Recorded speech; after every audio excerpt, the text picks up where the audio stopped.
daily routine ng mama mo ang magligpit ng laruan ng bata. Kaya nagsawa na ako mga ma. Pagkaligpit ko niyan, itinaas ko na para di niya na magalaw. Wala na siyang ikakalat. Kalain mo yung hindi naman, simula nang tinaas ko, hindi naman niya ginagalaw. Yan. Watch niyo kung paano magligpit ang mama mo. Ang pakabagal ng kumilos ni Buntis no. Maraming salamat sa patuloy nag-watch ng aking videos at nagsisend ng patala. Sana po mag-subscribe din po kayo sa aking YT channel.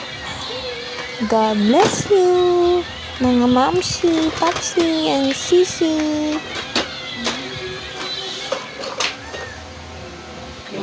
Kadokto nga pala to ng morning routine, mga mamsi.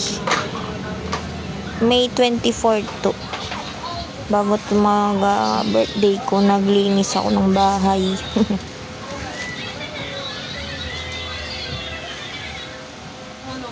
Mga topic ko lang no, mga mamsi, kahit di related dito sa video na to.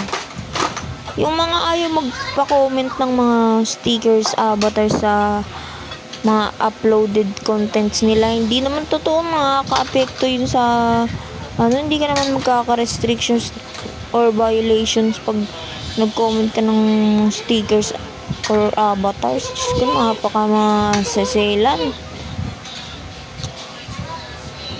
Hindi po talaga kahit ano pong search mo, hindi ka talaga magkakaano doon. Kaya po kayo Ay, sa wakas, nakaligo na ang mama mo at nakatapos sa mga gawain ngayong hapon. Ang oras ay 1:52 na, matulog ang batuta. Sa inyo, wala batang makulit, patutulogin na natin. Hindi po masisira ang dashboard nyo whatsoever. Bye-bye na. See you on my next vlog. Papaniwala sa mga fake news. No? Sa susunod na, ikaw na mag-i-intro. Ay, outro pala. Tama ka intro. Ano lang vlog natin. Matuto po tayo tanggal ko sa pabuko na. legit check. Ay, talaga itong bataan. Kahit sino pa tanongin yung Yan na yun. big Na ikaw creator. ha? Wala talagang ano